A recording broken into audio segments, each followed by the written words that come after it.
Previously on Commander Cookout Podcast. So Max Crandell, your uncle with one leg, doesn't think we look like bitches. So obviously, we've accepted your challenge.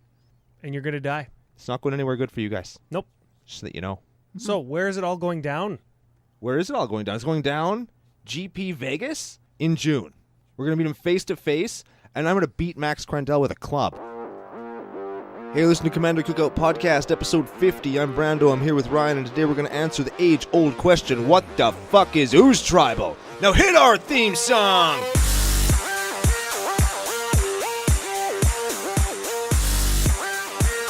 Hey Ryan, we're back for another Whirlwind Adventure, episode 50.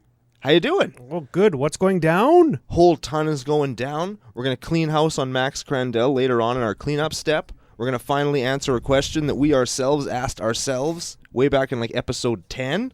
Yeah.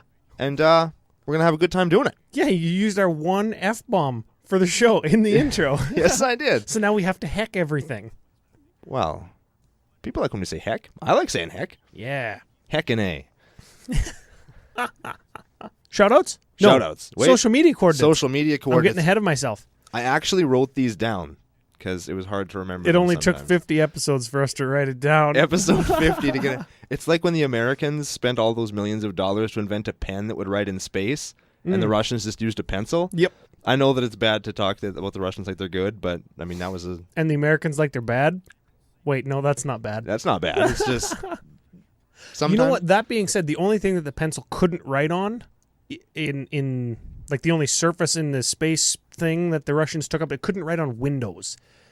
Oh. And that was one of the things that the NASA, I don't know if it was NASA or not, but NASA, let's call them, wanted to be able to write on. I think that's how the paint marker got invented. Neat. Yeah. Oh, the more you know. NASA holds patents for a whole ton of stuff like that is weird, like silly putty. NASA holds the patent on it. Really? Yep. A little Velcro. Same thing. NASA holds the patent on that too. Cool. Yeah. I'm glad I know that. WD-40, same thing. WD-40's from frickin' space, though. It was invented for space. No, it's from space. It's That's from the only space. reason That's it where does what it came does. from. Yeah. They didn't invent it to go into space. They got it in space and brought it back Brought it here. back, so it's actually just an alien thing. Yeah, like Spider-Man's suit. Yes. Mm-hmm. Alien technology. That's why they keep it in a pressurized can and not just out. Because it would attach to you and give you superpowers and take over your body and mind.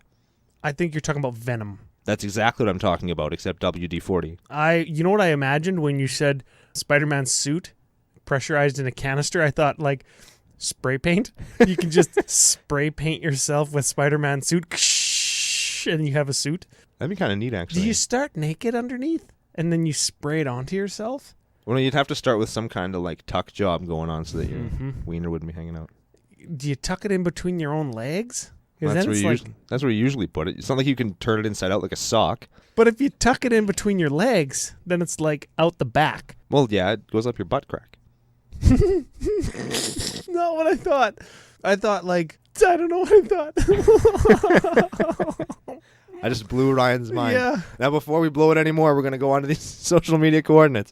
We are CCO Podcast on Twitter and tappedout.net. That's where you can see today's deck, yesterday's deck, and any other deck we're going to talk about anytime in the future. We are commandercookout@gmail.com. That's where you can send us show suggestions, love mail, hate mail, suggestions, comments. No nudes?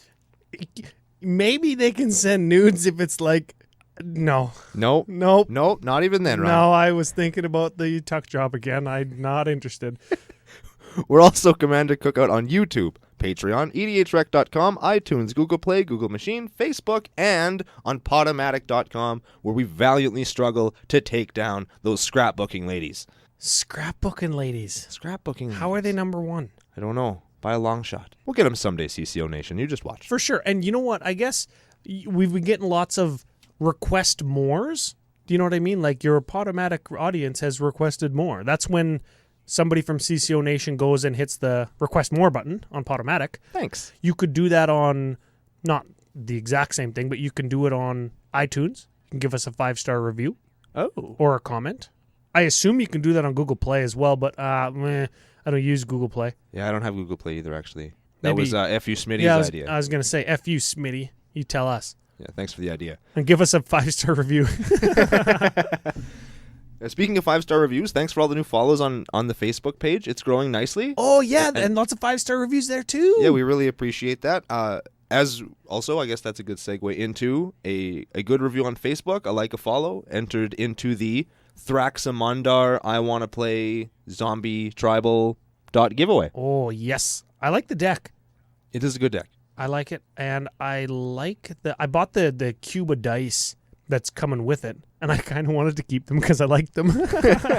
But no, they're going your way. Whoever's the winner from the aforementioned Facebook like, follow, share, 5-star rating. I secretly wanted to keep the Sunshine Yellow deck box, but did not.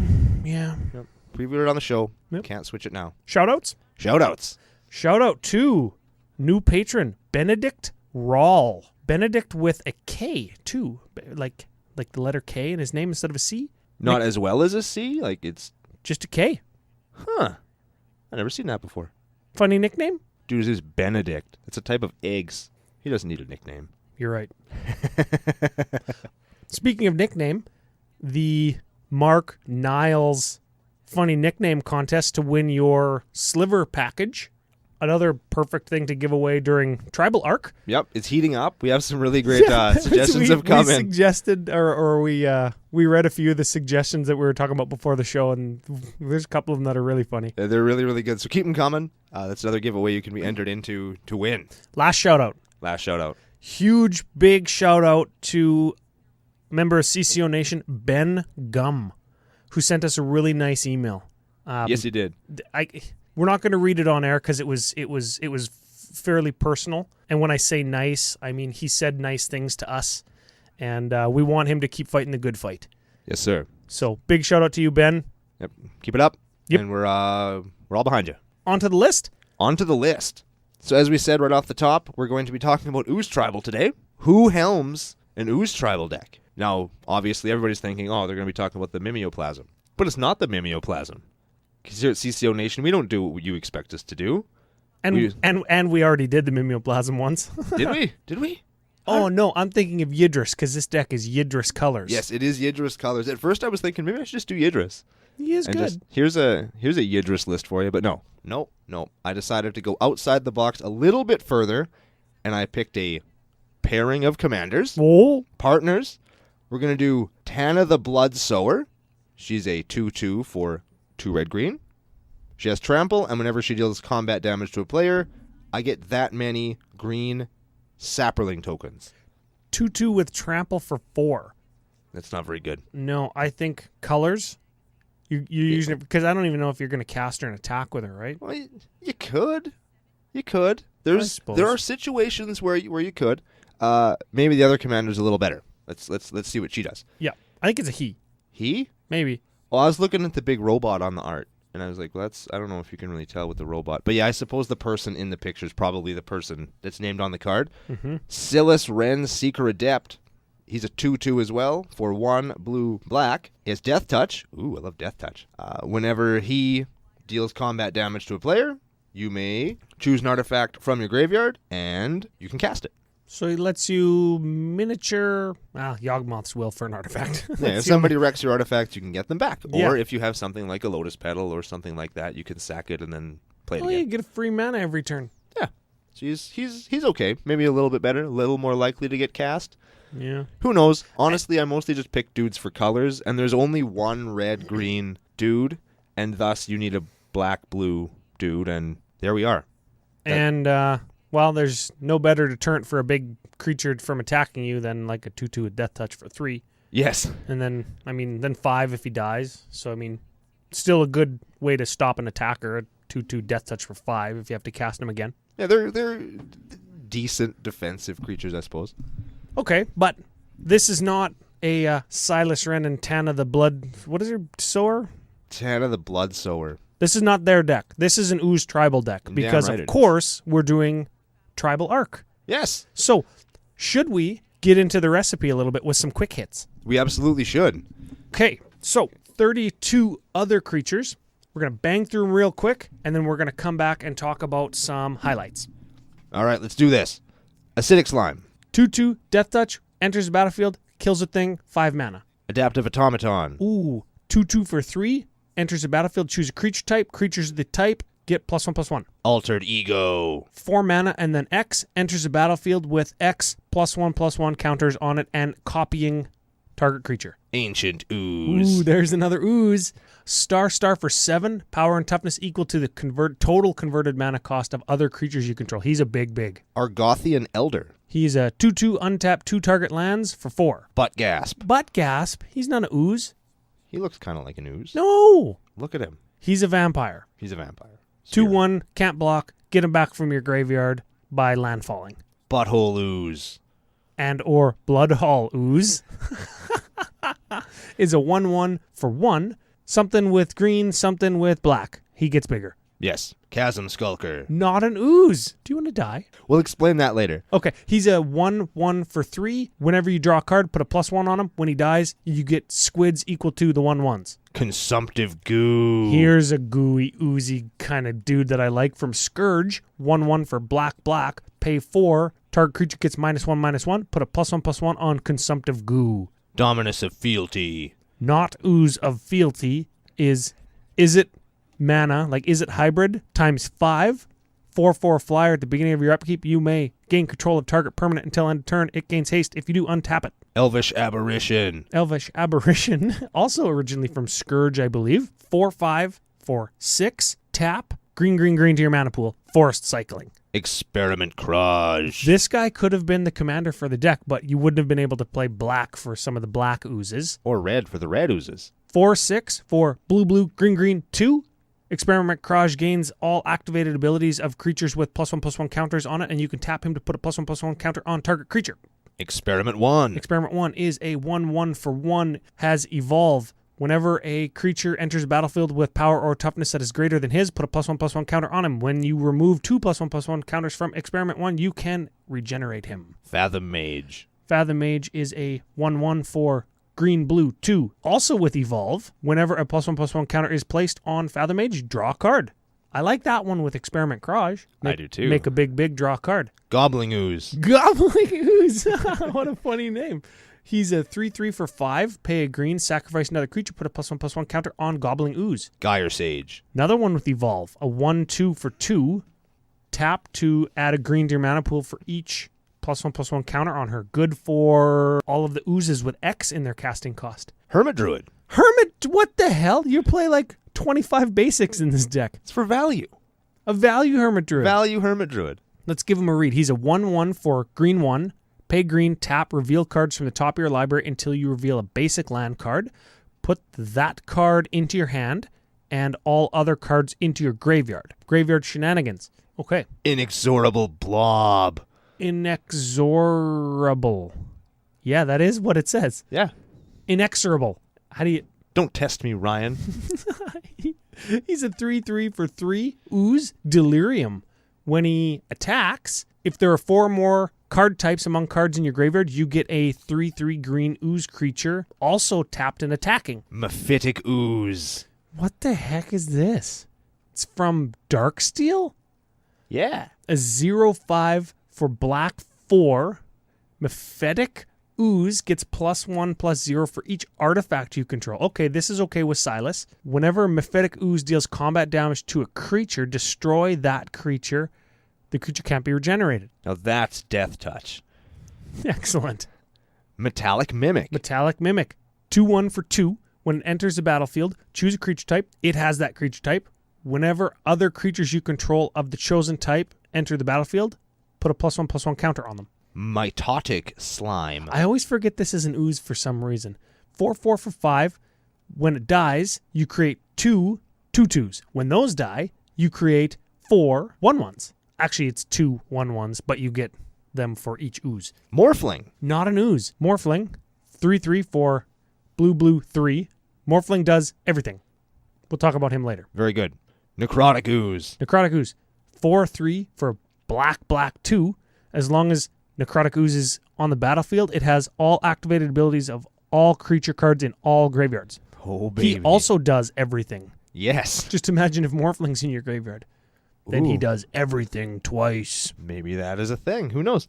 Permeating Mass. Permeating Mass is a spirit? Yes. What kind of garbage is that? I know. It should be an Ooze. but it's not. It's a 1/3 for green. When Permeating Mass deals combat damage to a creature, that creature becomes a copy of Permeating Mass. Now that's Death Touch. Yes. Phytotitan. Phytotitan is a 7/2 for green 4. When it dies, return it to the battlefield tapped under its owner's control at the beginning of the next upkeep. Predator Ooze. 1/1 for green. Indestructible. Put a +1 counter on it when it attacks. When a creature dealt damage with it dies, put a +1/+1 counter on it. Primordial Ooze. I don't know what that one does. Primordial Ooze, 1/1 for 1. Attacks each turn if able. Whenever it attacks, put a +1 on it, then pay X. If you don't, it deals X damage to you. Renegade Crossus. It's not an ooze either. 3/2, green 1, evolve. Whenever it evolves, put a +1/+1 counter on each creature you control with a +1/+1 counter on it. Scavenging Ooze. Ooh, Scavenging Ooze is an ooze. 2/2 for 2. Exile a card from a graveyard, put a +1 on him, gain 1 life. If it's a creature. Sure. Spawn Writhe. Spawn Writhe. Green 2 for a 2/2 Trampler. When it deals combat damage to a player, put a token that's a copy of Spawn Writhe onto the battlefield. Spike Shot Elder. Spike Shot Elder? Really? 1/1 for 1. Red 1. Deals damage equal to its power target creature or player. Good with Necrotic Ooze. Spinning Slime. 3/3 for 5. Green 3. Monstrosity 3 for green 4. When it becomes monstrous, put a token onto the battlefield. That's copy. What the hell? And there we have our creatures. There is some jank-ass garbage Yes. in that creature. In that creature pool. In that creature pool, for sure. That actually took a long time. Who do you want to go back to and talk about? Let's talk about some of the creatures that weren't oozes. Okay. Now, let me bring you all behind the curtain, behind the scenes, and tell you the truth about Ooze Tribal. There aren't that many good oozes. And sometimes when you're going to build a theme or tribal deck, you got to kind of go outside the box a little bit and pick things that are ooze-like or maybe have ooze in the picture on the card. Yeah. That's why things like Elvish Aberration is in there. If you've ever seen a picture of Elvish Aberration, it's a big blob with ears crawling through the forest. He's got some like green magic-y stuff on him. And before I built this deck, and this is true, I watched The Blob, the old movie The Blob. Yeah. Just to kind of get okay, what does Ooze do? And what Ooze does is this kind of unrelenting, undying, never stopping, always dividing entity that just kind of moves forward slowly and eats you. And that's why we have kind things, of just absorbs you. Yeah, and that's why we have things like Bloodghast, because it never goes away. Chasm Skulker gets huge, then you kill it, it blows up into a bunch of little things. And octopuses are slimy or oozy. And a good way to think about it is actually like Mitotic Slime. Okay, so fantasy style reference. I love this card because it's so flavorful. It's a 4/4. I'm a big knight with my sword. I chop it in half. Now I have 2 1/1s. Yes. Or, sorry, 2 2/2s. Then I chop each of those in half. Then I've got 4 1/1s. They just keep getting smaller and smaller until eventually there's nothing left of them. Exactly. And Spawn Writhe is an elemental, not a slime, but again, it divides, it creates more of itself, and it looks like an ooze on the card, so there's also that. And then Morphling and Spike Shot Elder are there to abuse Necrotic Ooze. I didn't want to put in an actual infinite kill combo. I just wanted to put in something that has some chops. Like you can use Morphling to pump the Necrotic Ooze up and then just dome somebody for like 8. Yeah, you could have put in Devoted Druid Quill Spike and just won the game. Again, with Spike Shot Elder. You know what I mean? You can cut a couple of junk creatures, put them in, and exactly. Put one basic in the deck or no basics in the deck. Devoted Druid your whole deck into your graveyard. And then start one punching people. Yeah. Or one punch everybody. It's no fun. That's why I didn't do that. But a lot of the creatures that aren't slimes are there because they just never die. They never go away. You kill them and they come back. You kill them, they come back. You kill them, they come back. Phytotitan is a good example as well. 7/2. Once you've played it, it just kind of keeps coming back. And it's going to die because it has only 2 power. Yeah, but I mean, it's going to kill whatever it hits. It might as well have Death Touch because it has 7 power. Okay, moving on. 2 instants. There's 4 of them. We'll start off with Beast Within. Beast Within. 3 mana. Kill a dude. Give them a dude. Mystic Genesis. Mystic Genesis. Blue, green 2. Counter target spell. Create an XX Ooze where X is converted mana cost of the counter spell. Pongify.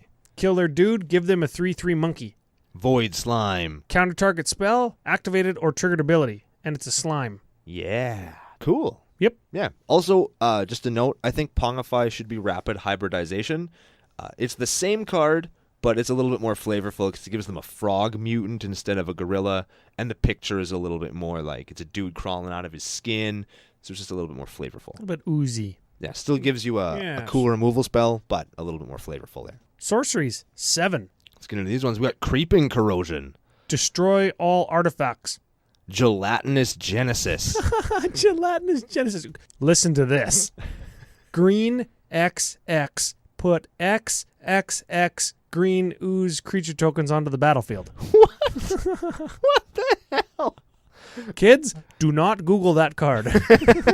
You will get things that aren't magic. Killing Wave. Killing Wave. Here's one of your wrath effects. Black X. For each creature, its controller sacrifices it unless he or she pays X life. Yeah. Ah. Miming Slime. Miming Slime. Green 2. Put an XX ooze creature token onto the battlefield where X is the power among... Oh, the greatest power among creatures you control. Slime Molding. Green X. Create an XX green ooze creature token. Spitting Image. Simic Hybrid 4. Create a token that's copy of target creature, and it has Retrace. You can discard a land card and pay the mana cost of this spell when it's in your graveyard to cast it from your graveyard. Pretty cool. And Wave of Vitriol. I assume just because it has a slime kind of art. Correct. Sorcery for green 5. Destroy all artifacts, enchantments, and non-basic lands. For each non-basic land destroyed, its controller can go and search for a basic and put it into play tapped. Yes. Also, it's Sacrifice. So it gets around indestructible. Ooh. So that's very good. Yeah, that is a good one. I like it. Enchantments. 6 enchantments in the deck. Yes, sir. We got Growing Rights of Itlimok. Legendary enchantment. People forget that it's legendary. How can you forget that it's legendary? It doesn't really matter that it's legendary. Like, I don't know. I think it kind of does, because if you have 2 of them, then you only have 1 of them, and then you've wasted a card. Also, you're cheating at EDH. That. It's a double face card. Green 2. When it enters battlefield, reveal the top 4 cards of your library, and if you get a creature, you can put it into your hand. Yeah. And then at the beginning of your end step, if you control 4 or more creatures, you flip it over into a Gaia's Cradle. Yep. Taps to give you a green for each creature you control. Yes. Or just a green if you control no creatures. Yes. That's important. Super good with that Argothian whatever that untaps lands. Yeah. Yeah, I like that. Inexorable Tide. That's the same word. Inexorable. Inexorable? It's a good word. Yeah. Whenever you cast a spell, proliferate. So what that means is when you cast a spell, you choose any number of target creatures and or players with a counter on it, and then they get another counter of the same type. Quick aside. Inexorable, meaning it's something that you can't stop or avoid. Like it's something that's going to happen. It's going to happen.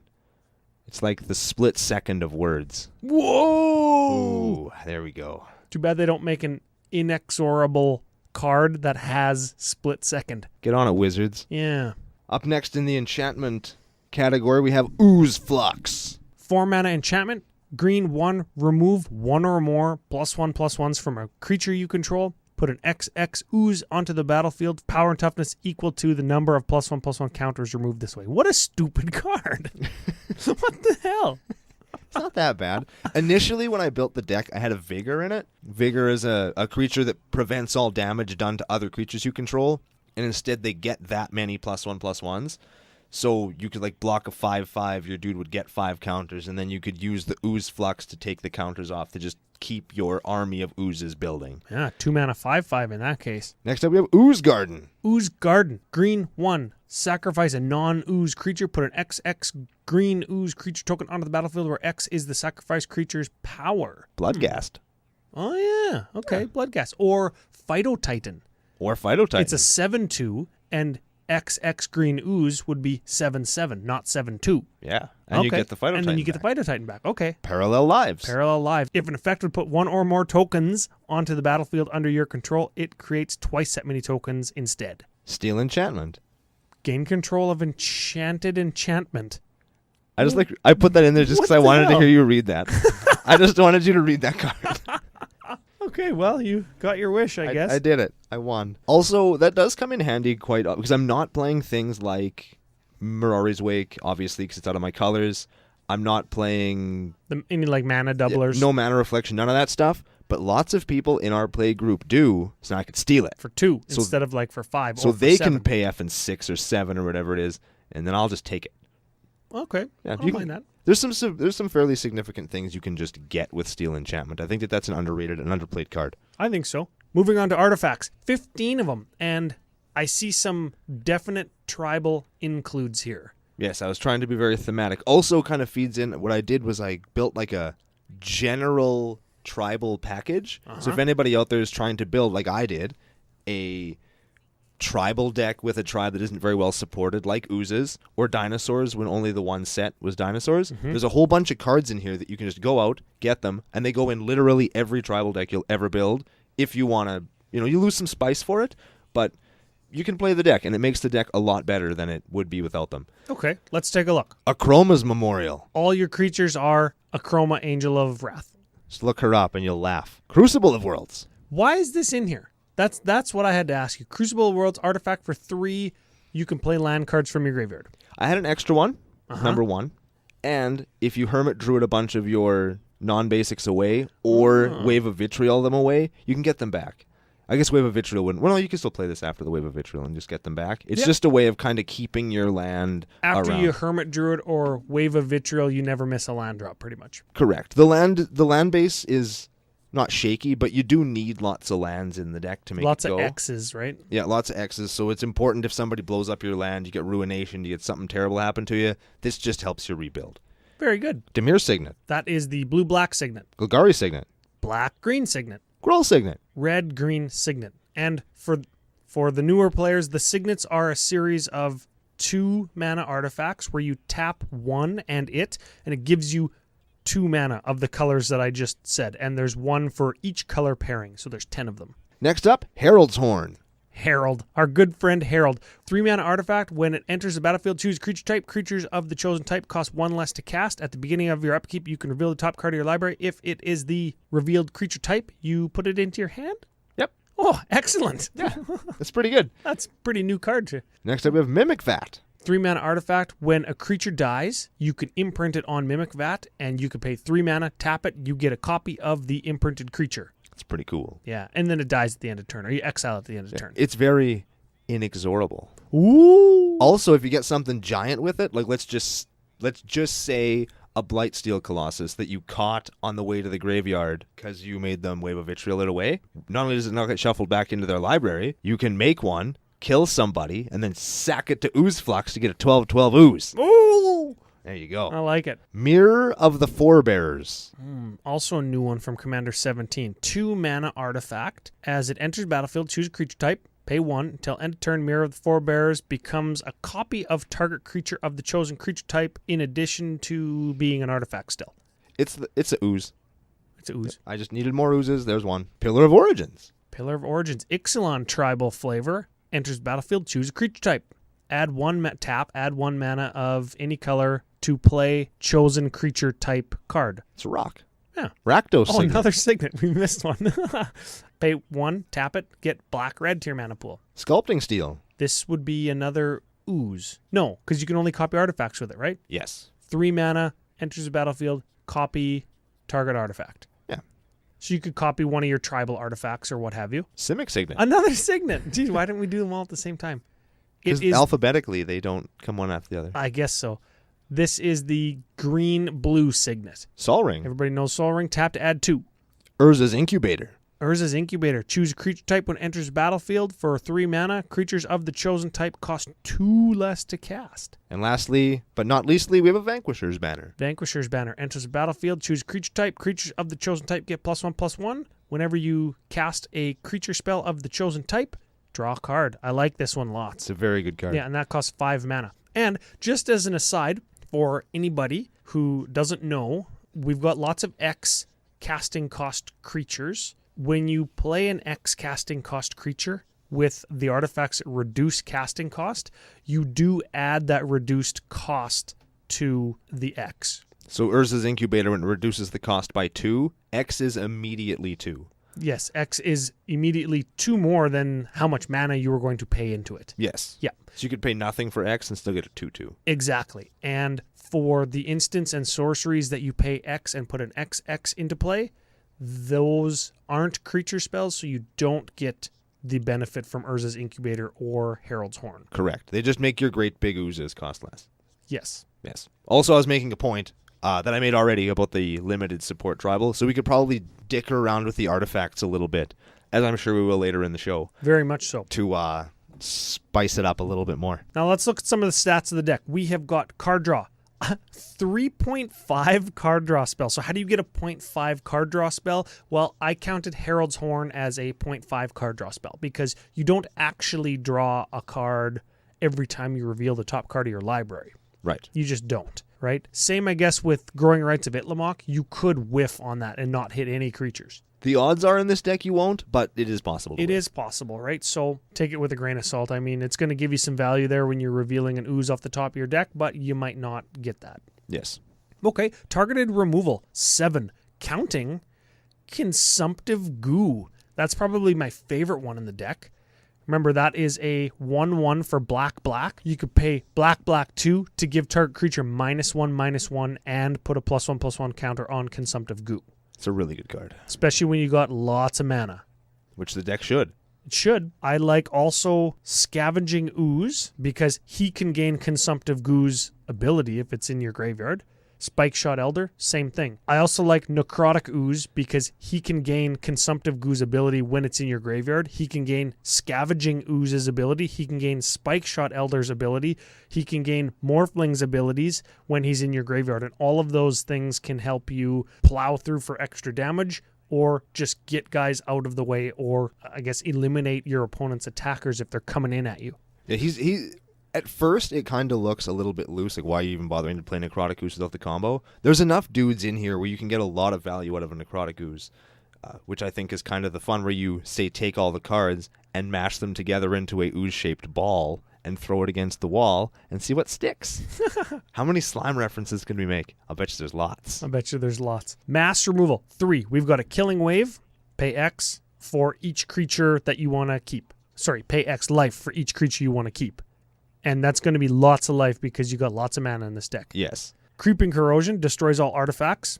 That is relevant because you're going to get artifact creatures. Yep. And your general can get some of your artifacts back. Very much so. And also Wave of Vitriol, which is a mass sacrifice spell like we talked about before. Also has ooze on it. Creeping Corrosion in here because oozes creep. Ramp spells. Little bit lacking, I think.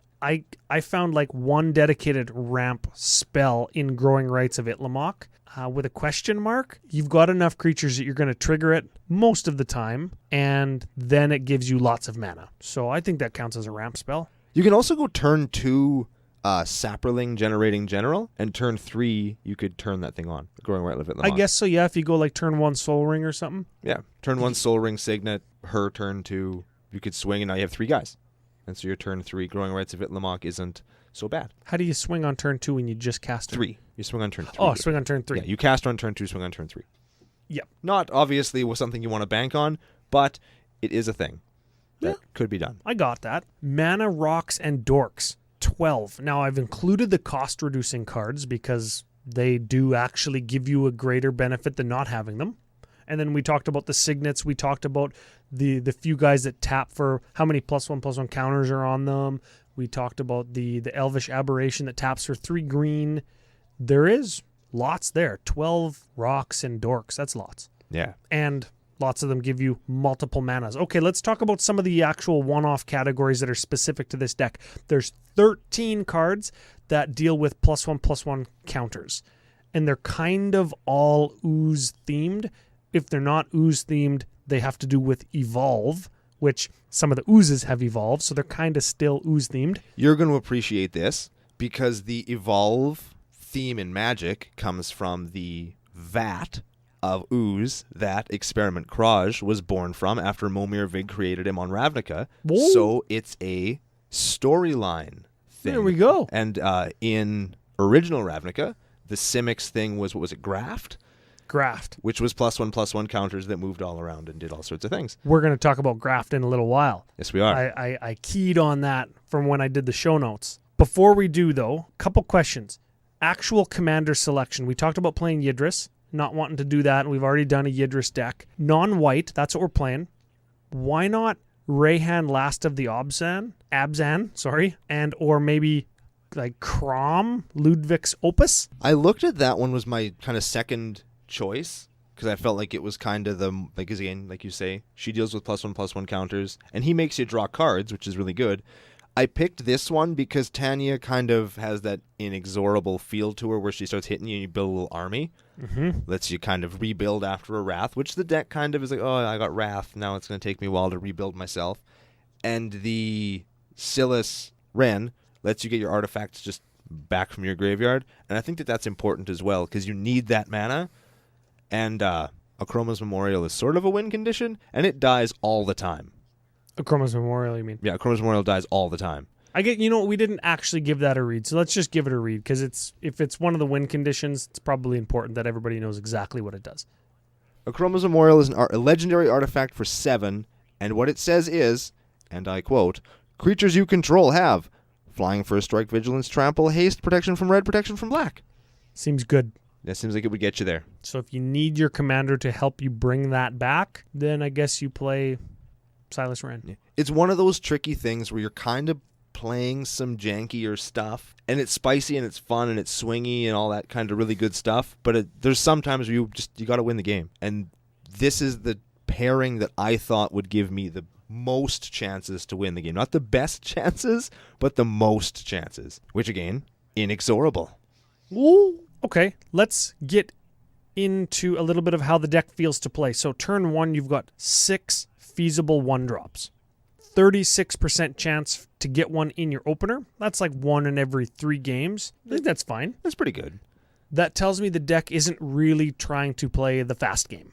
No, it's playing the long, drawn-out game. The long, grindy game that lets you get your lands, get your artifacts back from your graveyard. Hermit Druid, not combo, but Hermit Druid stuff back into play. Yeah? Okay, I get that. And Hermit Druid is turn 2 play, and you've got 15 2-drops, and every single one is fair game. Every single 2-drop you could feasibly play on turn 2. There's no like 2-mana removal that you might hold up or counterspell. It's turn 2, go. Yeah, play it. Play it turn 2 every time. And it's probably going to give you more play on turn 3. It'll turn your turn 3 into your turn 4. Yeah, lots of abilities in this deck, right? Yep. Every artifact does something for you, or every creature has an ability type thing. Okay. Turn 3, 4, Ooze tribal theme, or generic good stuff. You've got Mimic Vat, Growing Rights, Fathom Mage, Chasm Skulker. You've got all your plays on turn 3 pretty much. Or turn 4, I'm looking at the curve of the deck. 2 and 3 are the big ones. I think mostly like all EDH decks, for the most part. Okay, then it looks like turn 4, 5, you're going straight beatdown, right? I'm thinking of Dominus of Fealty lets you steal their guys. Get rid of blockers is what you're doing. Get them out the way. Gives them haste. You can attack with them. You've got a Vanquisher's banner in there that gives all of your oozes a buff, +1/+1 buff, and then you just swing for the fences. Yes. The goal here is to swing things for the fences. A nice interaction with Dominus of Fealty, and I'm finding with Ooze Garden, which it turns out is a really kind of a neat and very versatile card. That's the one, 2 sack a non-ooze, get an ooze. With Dominus of Fealty, you take their biggest blocker, hit them with it, and then sack it, and you got an ooze. Ooh, an old Bryon stout arm trick. Exactly. You threaten affect their guy, and then you fling it at them. Except in this case, you fling it back into their graveyard and get an ooze. Yes. And the ooze is probably bigger than the thing that you threw away. And since their biggest thing is what you took, now they can't get you on the crackback. Very excellent. I like this. This is kind of like a CCO grassroots deck. Hey? Yeah. Just a bunch of garbage all piled together. But again, like you look at it, it's like this deck is such junk. But if you actually look for it, there's all kinds of little interactions, and everything sort of works together to sort of make this cohesive, shall we say, jello-like, gelatinous mass. Ooh. Okay. Budget section. Budget section. One of your less expensive decks. Yeah, hey, I tried to keep it on budget. I figured if we're gonna play garbage, we should at least play not the most expensive budget. Budget, garbage. Yes. Not the most expensive garbage. So still expensive, and I think it's due in part to some of the lands you're playing that actually see a lot of play in Modern, which probably aren't super, super important for the deck. So the deck runs $433, which is like lots if you're going to go out and buy it. That's about what you want to pay for a solid Commander deck. I Maybe think so. maybe not you want to pay, but that's probably what you're going to end up paying for a fairly tuned one. And this one is not. It could be. There's lots of stuff you can do with it, and we're going to get into that later. But it's quite a bit, mostly because of the land base. Okay, so let's look at that land base. I'm seeing Cascade Bluffs, which is the red-blue filter land from Morningtide. $21. 481 Canadian. Cavern of Souls. Choose a creature type. Creatures of the chosen type can't be countered, right? When you spend mana from Cavern of Souls to cast it. Correct. $60. $60. Creeping Tar Pit, $20. Flooded Grove, which is the green-blue filter land from Morningtide, $19. If you've kept track thus far, we're at $120. Artifact lands, of which I think you play 3 or 4. That's another $5 right there that you probably don't need. So that's a $125 cut right there. Automatically, you're looking at just over $300 for the deck. And the deck has like 40 or 50 $0 cards in it. The what do you call it? The artifact lands are actually there for that that super duper death touching ooze. How does it work again? He has +1/+0 for each artifact you control, and then whenever he deals damage to a creature he kills it can't be regenerated. Okay, I don't mind that. Yeah, that's what he's there for. That's what they're there for. Yeah, if they have a distinct purpose. Yeah, are they super key? Obviously not. They're mostly in there for one card, and your Creeping Corrosion kills them. So I mean, ooh, yeah, terrible. But you are playing Crucible of Worlds. Like Creeping Corrosion also kills them. Yes. Also, I think your general can get the back. Your general can get. Can they get the land back? Crucible back. Read them again once you do. Whenever he deals combat damage to a player, choose target artifact card from your graveyard. You may cast that card. So I guess you can't get the land back. Can't get the land back. Unfortunate. If there's a reason for it to be in there, it's okay. They're if you want to cut it, $5. Yeah, they're a loose include. They're an easy cut for basics. For sure. And you could go out and buy your wife a nice glass of wine at a restaurant if you want to spend the $5 elsewhere. Yes, that's like a medium glass of wine. Yeah, probably. Buy yourself a beer instead. Yes. I very much liked tribal support cards in this deck. You're playing Pillar of Origins, Adaptive Automaton, Metallic Mimic, Herald's Horn, Mirror of the Forebears, Urza's Incubator, Vanquisher's Banner, Akroma's Memorial.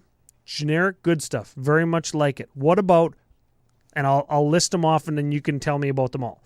Coat of Arms, Door of Destiny, Obelisk of Erd, Riptide Replicator, Volrath's Laboratory. Okay, let's run down that list again. So, Coat of Arms I didn't play because Ooze is a small tribe. It's a small tribe and a big mana tribe. So a smaller version like a zombie or a goblin or an elf would get way more benefit out of it than I would. Yes. So I left that one out because I think I have enough kind of Lord effects to +1/+1s. Door of Destiny, same thing. I'm not playing enough Oozes to really support it. And a lot of the ways I get Oozes are not Ooze cards. So they wouldn't get enough counter. They're not Ooze creature cards. Correct. Okay, yeah, I get that. They're Ooze abilities or Ooze spells. Yes. Obelisk of Erd is a 6-mana artifact with Convoke, so you can tap creatures to make it cost less. Comes into play, choose a creature type. Creatures of the chosen type get +2/+2. Could easily be put in here instead of something else. Don't mind it. Don't mind that one at all. That's a good include. Riptide Replicator and Volrath's Laboratory are basically the same card. Riptide Replicator is 4X. Choose a creature type, and then it's tap 4 and you get an XX creature of the chosen type. Volrath's Lab is a artifact for 5, does the same thing, get a 1/1 of the chosen type. I didn't play them because it's another big mana, easy to destroy thing, and especially Riptide Replicator. I've played that a few times, and it's such a feel bad when it gets destroyed. I had like an 8 counter Riptide Replicator, and somebody just smashes it, and you're like, oh.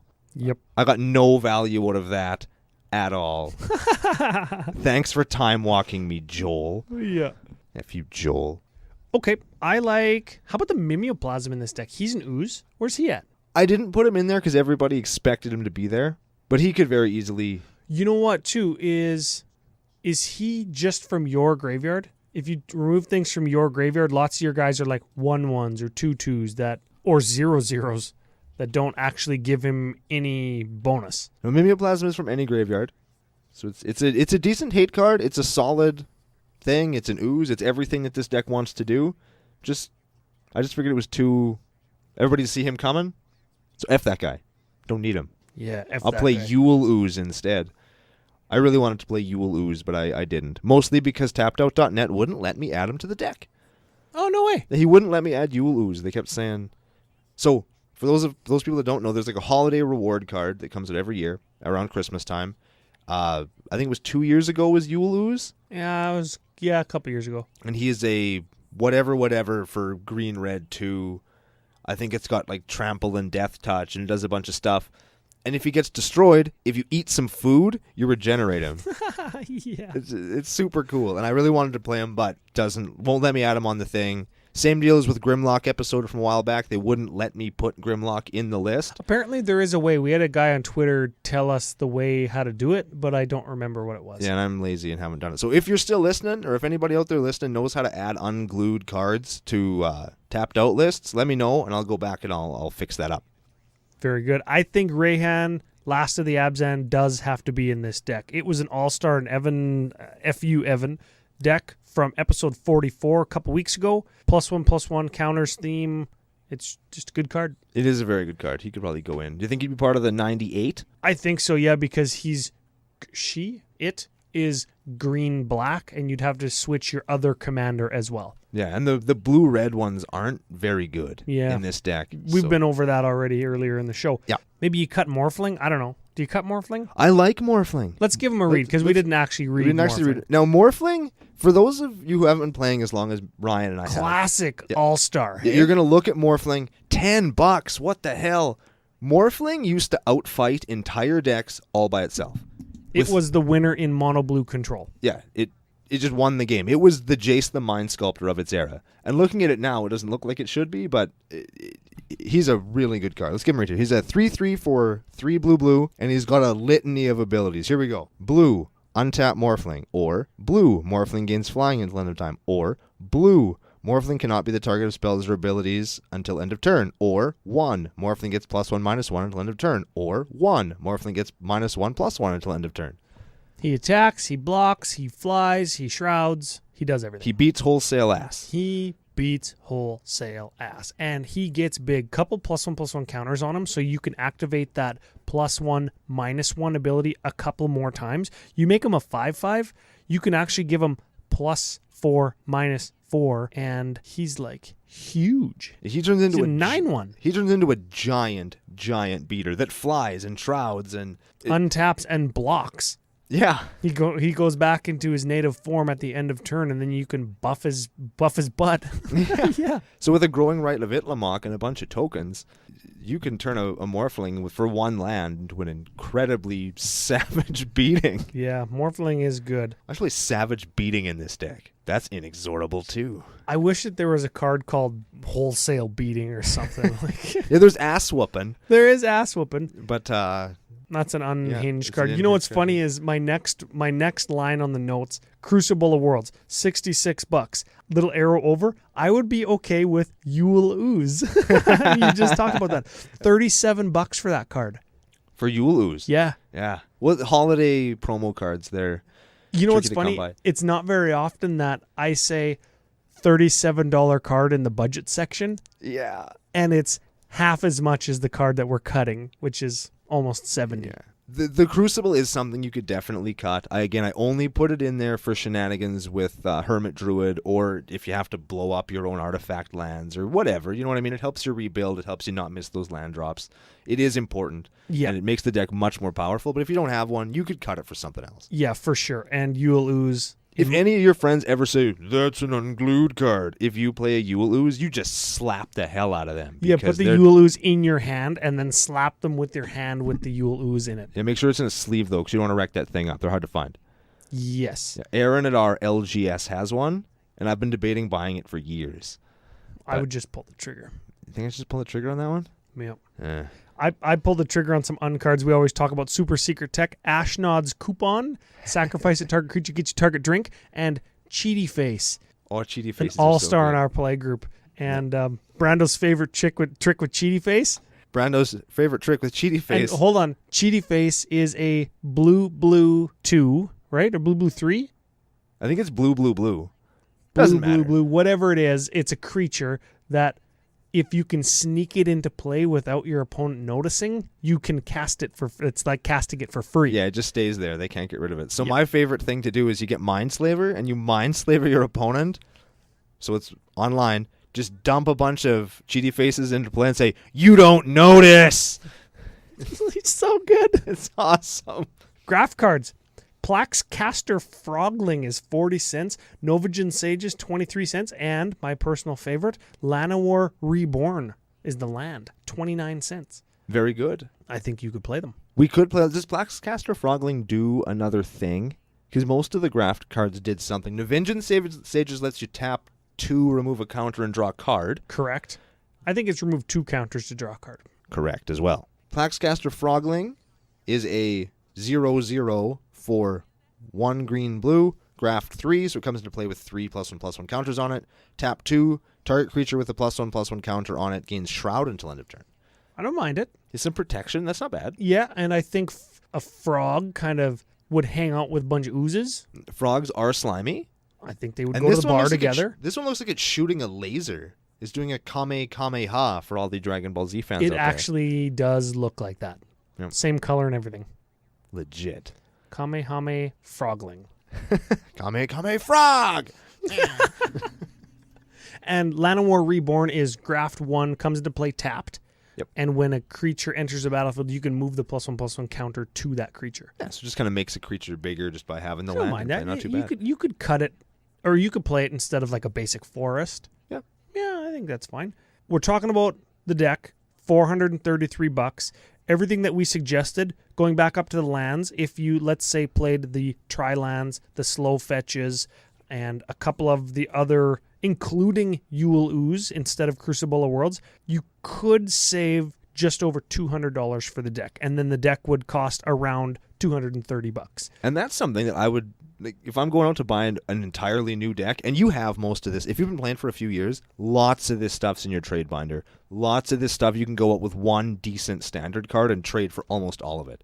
Because sure. it's junk. Like if you went to an event, say GP Vegas, Oh, you'd get to meet us, and you could probably trade in one piece of standard general okay card, and the people at the vendors will shower you with this stuff.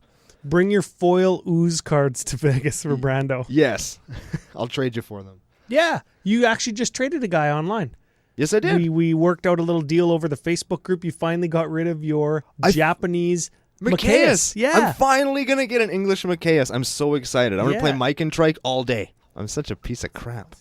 Dude on Facebook sent us a message. His name is Aaron Wilson. So big ups to you. F you also. That's how it goes. He's learning Japanese, so he wants Japanese cards. I can appreciate that, actually. Yep. Secretly, I've always wanted to go to Japan. One thing that's in Japan, lots of slimy food. Oh, yeah. Yeah, because lots of it comes out of the ocean, fish, octopus, and squid. Yes, Lots- lots lots- of chasm skulkers. I can't even say the name of it Chasm because I'm skulker? thinking about eating that live squid they sprinkle salt on and it moves. Ah, yeah. Ooh, that's weird. Anyways, I think it might be time for Card of the Week. What's our Card of the Week this week, Ryan?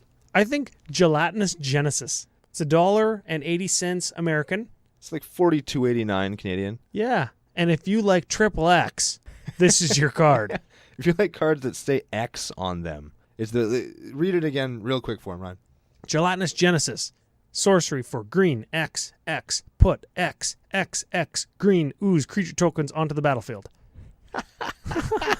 So what does that mean? Okay, let's say I have green and 10 mana. If you have green and 10 mana, you would then go green. And then your 10 would be, well, you have to pay X twice. So you go 5/5. Yep. So you get 5/5/5s For 11. for 11. So I'm getting 25 power of dude for 11 mana. 11 mana, yeah. So each time you put 2 more in, your benefit goes up. No, I wouldn't say exponentially, but if you get 7/7/7s or 10/10/10s, It goes up gelatinously. it goes inexorably up. Oh, we're Oh. so terrible. I Okay, love you that can turn joke. off the podcast now. For Okay. those of you who are still here, we'll keep moving on with Strengths the show. and weaknesses. We're going to bang through them. Yes. Strengths, fun. Spirit of the format type deck. Spirit of CCO podcast type deck. Yeah, you're going to have lots of fun playing this, leaving it up and just kind of going through it. It feels a little bad sometimes because you can get some pretty crappy draws. But when you get those good playable ones, the deck is lots of fun. And it's tribal, I should say. That's another... yeah, The people spirit like of tribal the stuff. format type thing. Could be tuned to be a sweet aggro deck. You talked about having like a turn 2 general in play, swing, you've got creatures. Yeah, okay, I could see. You could tune it. Multiple options for different partner commanders we discussed. The merits of the ones that you picked. You'd have to tune and change the deck a little bit if you wanted different ones. But you could do that. Weaknesses. Slow by today's standards. Yes. And only slow because it doesn't win. Like, it's not trying to win as soon as it starts to lay down its first one drop, right? So Right. feels a little bit underpowered as a result. And maybe CCO Nation could send some sweet Ooze themed cards in. Or Maybe- cards with Ooze on them. I Yeah. would accept those as well. Exactly. That's what I was going to say. It's easy enough to go online and search for Ooze creature type and find them all, or Ooze in the name. But maybe there's Ooze in the picture of a card that you know of that'll go good in this deck. Like Wave of Vitriol. Exactly. Good example. Could be expensive to tune the mana base because you are playing 4 colors and you might run into needing, not a dual land, but a 2-color land that costs lots of money, right? With the Masters set that's coming, Masters 25. Yeah, Get those filter lands. I'm telling you, if they drop to $5, pick them up. Because they're super good in EDH, especially in a deck like this where you're going from needing green, green, green to red, red, red to blue, blue, blue, blue. You know what I mean? Yeah. I can't stress enough how powerful that they feel and how good they feel to play. Okay, Milk List and Spicy Calculator, and you're going to see big numbers in both. Oh, baby. Well, a little number in the Milk List and a big number in the Spice Calculator. So let's get into it. The Milk List is a list as per EDHREC.com, the most popular cards at each converted mana cost from 0 to 16 in our color combinations case. Which is Glint Eye. Yes, that was the first Nephilim. That's what they call it. I think that it's okay to go back to that. Nephilim is a Sans fun word to white? say. Yeah, Non-white. and not white. Okay, so these are the most popular cards per converted mana cost in the non-white color pairing. At the 0-drop slot, Mana Crypt, are you playing it? No, sir. Soul Ring, Yes. Simic Signet, Yes. Chromatic Lantern at 3, Nope. Whispering Madness at 4, Nope. Reforge the Soul at 5, Nope. Ethereum Horned Sculptor, Sorcerer at 6, Nope. Dragon Mage at 7, Nope. Treasure Cruise at 8, Nope. Ingarrick's Wake at 9, Nope. Kozilek Butcher of Truth at 10, Nope. Temporal Trespass at 11, Nope. It Betrays at 12, Nope. Emrakul the Promised End at 13, Nope. Dinkmouth Infusion at 14. That is like every 14 drop on this list, even in like non-blue. And we're still not playing it. Draco at 16. No, sir. Draco sees play in Mimeoplasm decks, I think. Yep. Definitely does. 2 Milk List matches. Yeah. That's pretty good. And one of them Sol Ring, which I don't know if you really count those. Although last week we didn't have a Sol Ring. And the other one was a Signet. Yeah. So it's- good on you. It's your rampity ramp. Okay, Spice Calculator. People. Popularity with Silas Wren and Tana the Bloodsore. 18 decks on EDHREC.com at the time that the show notes were done. 18 only. There's not a ton. That's very... Well, I mean, they don't super work really good together.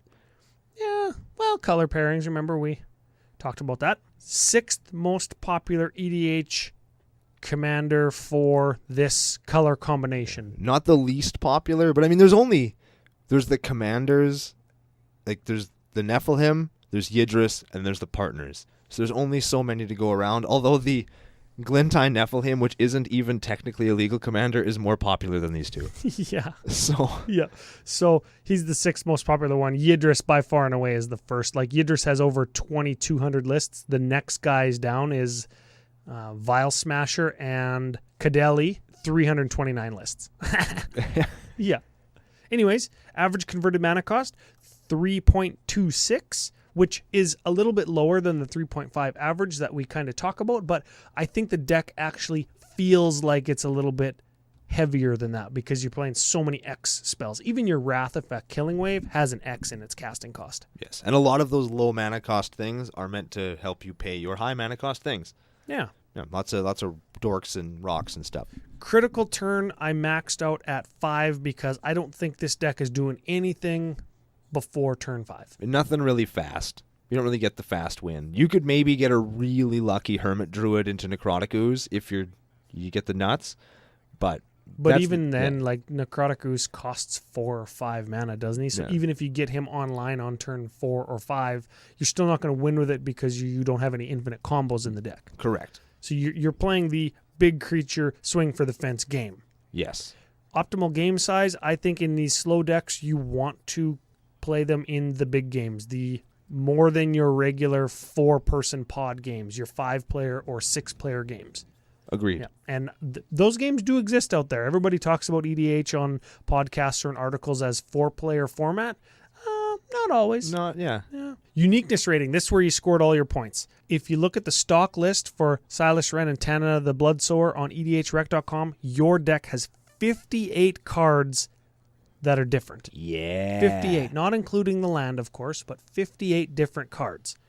0 tutors in the deck, which is the other place you scored all your points. You put them all into the spice calculator. Beep, boop, boop, boop, boop, boop. 79. Yes! That's right up there with Damia Sage's Yeah, Stone. that might be the spiciest deck we ever built. And this one, more so than the Damia list, because that one played a bunch of combos and like Blood Artists and stuff. This one is old school, big creature, beat down, feel good, fun, CCO, spirit of the format, deck. Yes, there's lots in here to kind of find interactions. Even sitting here with you looking at stuff, I'm like, oh yeah, you could totally do that. Oh yeah, there's a whole bunch of stuff that I didn't even realize, like the need for Crucible of Worlds after your Hermit Druid for value. Like, who does that? Yeah, who Hermit Druids for value? It's ridiculous, but super fun. Okay, so that's all we have to say on the deck today. Please don't forget to go onto Facebook, give us a 5-star review, leave us a nice comment if you want. You could also do that on iTunes or Google Play, if you can do it on Google Play. Share our page, like our page. You get entered into the Thraxamundar contest, of course, where we give away a whole deck, sleeves, boxes, dice, everything you need to play. Don't forget to submit your funny Mark Niles nickname for the Sliver Tribal package. We can call it that, right? sure we can. Yeah. And also don't forget that patrons get extra entries for their level of patronosity, as Brando calls it. Yes. Buck a show goes a long way to help keep our bandwidth and storage space available. Final thoughts of the day? Final thoughts of the day? It feels really good to go back to building just one of these sorts of junk decks. I was really excited for this show and the opportunity to actually build something like this. And I'm hoping you all enjoyed listening to us talk about it and enjoyed looking at it as much as I enjoyed digging through garbage to find this stuff to actually build it. It's nice to get back into a kind of a less combo-y, less tuned, more opportunities to grow sort of deck. Grow inexorably, perhaps? I'll stop making that joke, I'm sorry. But on the next show, we'll be back doing a little bit less feel-goody deck, but another tribal list that Ryan came up with as we move towards the end of our tribal arc on Commander Cookout Podcast. Hit our theme song!